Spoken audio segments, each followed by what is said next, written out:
السلام علیکم، میں ڈاکٹر کرن سرفراز ہوں. کرنٹلی میں سروسز ہاسپٹل لاہور میں بھی کام کر رہی ہوں اور doctors hospital and medical centre Lahore میں بھی ایز اے کنسلٹنٹ کام کر رہی ہوں. آج میں جنرل سرجن ہوں اور آج ہمارا جو ٹاپک ہے ڈسکشن کا یا اویئرنیس کا وہ یورک ایسڈ سے متعلق ہے. تو سب سے پہلے ہمیں یہ پتہ ہونا چاہیے کہ اصل میں یورک ایسڈ ہے کیا. عام لفظوں میں یا عام لوگ جو ہوتے ہیں جو ڈاکٹرز نہیں ہوتے وہ اس کو یہ سمجھتے ہیں کہ شاید یہ کوئی بیماری کا نام ہے اور جو ہے یہ نارمل نہیں پروڈیوس ہوتا جسم کے اندر. لیکن اصل میں یورک ایسڈ ہمارے جسموں کے اندر جو لوگ صحت مند بھی ہوتے ہیں روزانہ کی بنیاد پہ بنتا ہے. یہ بنتا کس طرح ہے کہ ہمارے جسم کے اندر جو پروٹینز ہوتے ہیں جب وہ ٹوٹتے ہیں، جو ہم غذا بھی لیتے ہیں یا ہمارے اپنے جسم کے پروٹینز جب ٹوٹتے ہیں تو ان کا جو ویسٹ مٹیریل بنتا ہے اس کو ہم یورک ایسڈ کہتے ہیں. اور یہ عموماً جو ہے ہمارے گردوں کے ذریعے سے پیشاب کے ذریعے سے باہر آ جاتا ہے. یہ نارمل بنتا ہے. ہاں، بیماری یہ تب بنتی ہے جب اس کی مقدار جو ہے وہ جسم میں ضرورت سے زائد ہو جائے. اگلا سوال ہے کہ یورک ایسڈ جسم میں جو بڑھ جاتا ہے ان کی کیا کیا وجوہات ہو سکتی ہیں. نارمل لوگ جو ہوتے ہیں ان کے اندر جب یہ بڑھتا ہے تو اس کی کیا بات ہوتی ہے. اس میں یہ ہوتا ہے کہ کم جو پانی پیتے ہیں لوگ یا جو بہت کام کرتے ہیں، مشقت طلب کام کرتے ہیں لوگ، جیسے مزدور ہو جاتے ہیں، وہ لوگ پانی کا بھی نہیں خیال رکھتے، ان کے جسم میں پروٹینز بہت زیادہ ٹوٹتے بھی ہیں اور اس صورت میں بھی یہ بڑھ جاتا ہے.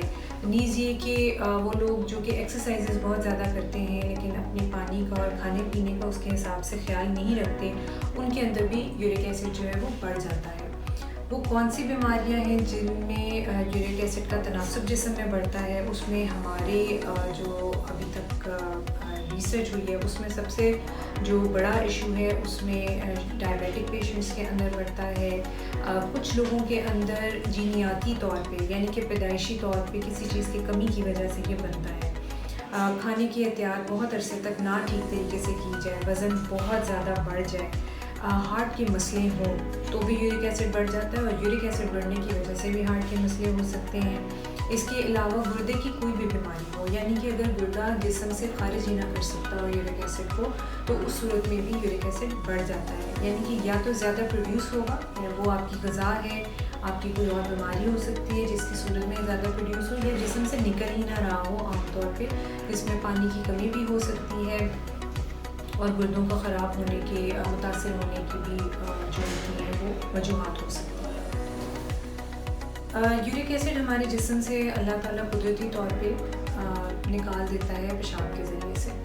اور بیسک یہ کیا ہوتا ہے، یہ ایک ایسڈ ہوتا ہے، یعنی کہ یہ تیزابیت جسم کے اندر بڑھاتا ہے.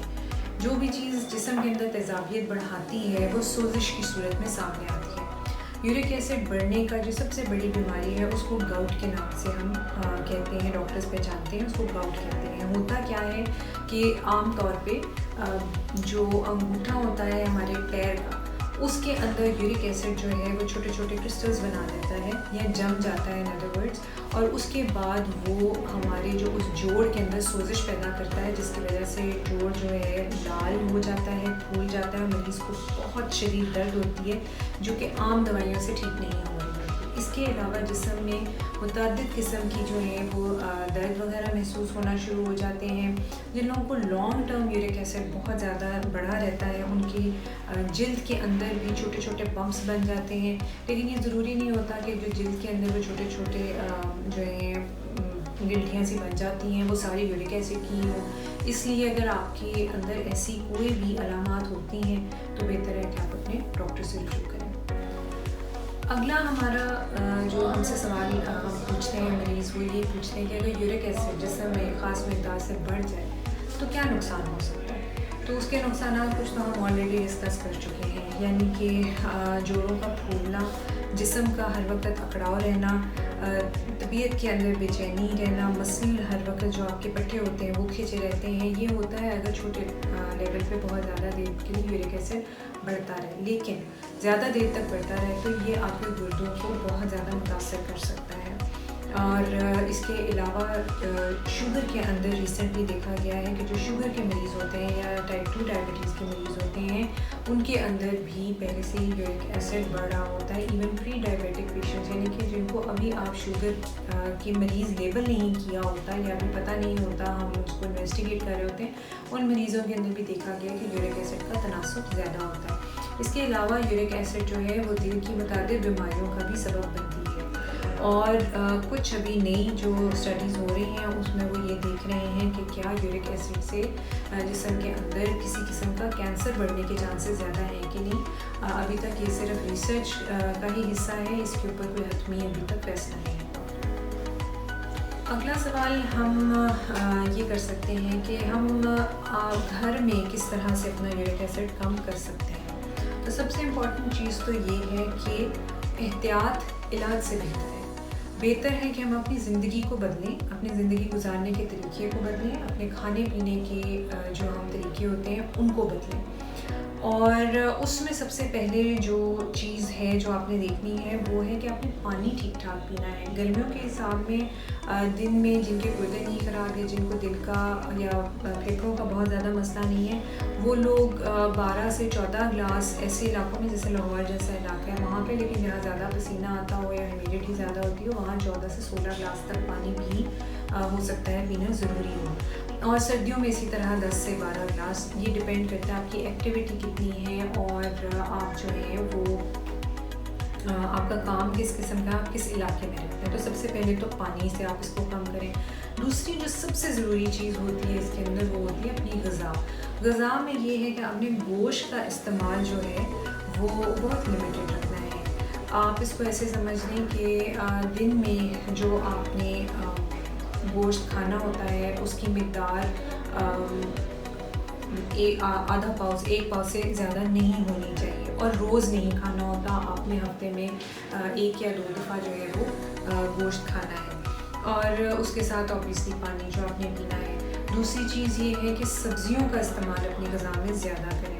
کچھ سبزیاں ہوتی ہیں جو آپ کے اندر یورک ایسڈ کی مقدار بڑھا دیتی ہیں, اور ایسی کوئی بھی چیز جس سے بلڈ شوگر ریز ہوتی ہو اس میں آپ کی آٹے سے جو آپ کی میدے سے بنی ہوئی اشیاء ہوتی ہیں یا آپ کی کولڈ ڈرنکس ہوتی ہیں یا بازار کے جوسز ہوتے ہیں, یہ ساری چیزیں جو ہیں یہ بھی بڑھاتی ہیں.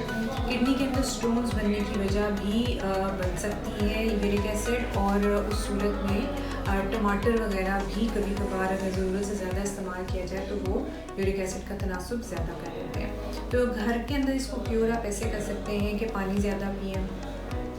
اور اس کے علاوہ اگر آپ کو آلریڈی یورک ایسڈ کی وجہ سے کڈنی میں سٹونز نہیں بن رہے ہیں تو آپ لیمن واٹر پیا کریں, اس سے بھی کافی حد تک یہ بہتر ہوتا ہے. پھر یہ کہ جو, باجرہ, السی, یہ سب کچھ جو ہے وہ اپنی غذا میں شامل کرنے سے بھی یورک ایسڈ جسم کے اندر اس کا تناسب کم ہو جاتا ہے. ہری جو ہوتی ہیں ویجیٹیبلز ہوتی ہیں ان کو ایک مناسب مقدار میں لینے سے بھی یورک ایسڈ جسم میں جو ہے وہ کم ہو جاتا ہے. بہت سے لوگ یہ سوال کرتے ہیں کہ یورک ایسڈ کو پرماننٹلی کیور کیسے کیا جائے. یورک ایسڈ بڑھنے کی وجہ پہ ڈپینڈ کرتا ہے کہ کیا اس کو ہم مستقل طور پہ ٹھیک کر سکتے ہیں کہ نہیں کر سکتے. اگر تو شوگر کا مرض نہیں ہے آپ کو اور آپ کے گردے متاثر نہیں ہیں تو پھر آپ اس کو کنٹرول ضرور کر سکتے ہیں. جن لوگوں کے اندر جینیاتی طور پہ کسی چیز کی کمی ہوتی ہے جس میں یورک ایسڈ بڑھتا ہے تو ان لوگوں کو بھی احتیاطی کرنی پڑتی ہے اور کبھی کبھار لائف لانگ دوائیاں بھی لینی پڑتی ہیں, ان کا کیور نہیں ہوتا. لیکن جن لوگوں کو وزن زیادہ ہونے کی وجہ سے یا زیادہ کھانے کی وجہ سے یا ایکٹیویٹی زیادہ کرنے کی وجہ سے یورک ایسڈ ہوتا ہے, ان کو ہم کچھ عرصے کے لیے دوائیاں دیتے ہیں اور پھر وہ ٹھیک ہو جاتے ہیں. تو ہم ان کو یہی کہتے ہیں کہ اپنی زندگی کے اندر تبدیلی لے کر آئیں تاکہ آئندہ یہ نہ بنے. اس میں ایک اور چیز میں ضرور شامل کرنا چاہوں گی کہ آپ کے جسم کے اندر اسٹریس, یہاں تک کہ آپ کا جو ذہنی تناؤ اور اعصابی تناؤ ہے وہ بہت بڑا سبب ہوتی ہے جسم کے اندر نہ صرف تیزابیت بڑھانے میں بلکہ آپ کی امیونٹی کو لو کرنے میں. اور امیونٹی لو ہونے سے جو آپ کے سیلز بریک ڈاؤن ہوتے ہیں یا آپ کے جتنے بھی خلیات ٹوٹتے ہیں ان کی صورت میں بھی یورک ایسڈ بڑھ جاتا ہے. تو جو ذہنی تناؤ ہے, اعصابی تناؤ ہے اور پریشانیاں بار بار لینا ہے, یہ ان اٹ سیلف بھی ایک کاز ہوتا ہے یورک ایسڈ بڑھنے کا. اس کے لیے جو ریمیڈی میں لوگوں کو بتاتی ہوں وہ ایک اب کافی آزمودہ طریقہ ہے، اس کے اوپر بہت ریسرچ ہو رہی ہے، اور یہ ٹریڈیشنل میڈیسن نہیں ہے، مگر آپ اس کو سمجھ سکتے ہیں کہ یہ ایک ساؤنڈ ہیلتھ یا ساؤنڈ تھیراپی کے طور پہ جو میں لوگوں کو بتاتی ہوں وہ ہے سورہ رحمان کی تھیراپی، اور وہ 7 days مریض کرتے ہیں اور عام طور پہ بہت جلدی بہت اچھا محسوس کر سکتے ہیں، اور ایسے بہت سے مریض ہیں جن کو یورک ایسڈ کا مسئلہ ہوا جو دوائیوں پہ تھے اور وہ اس سے شفا یاب ہوئے ہیں۔ تو اگر آپ کو مزید اس کے معاملے میں کوئی معلومات لینی ہے یا آپ کو میری اپوائنٹمنٹ چاہیے تو آپ ہیلتھ وائر کے ذریعے سے میرے ساتھ اپوائنٹمنٹ بک کر سکتے ہیں، اور انشاءاللہ میں اپنی کیپیسٹی میں پوری کوشش کروں گی کہ میں آپ کی مدد کر سکوں۔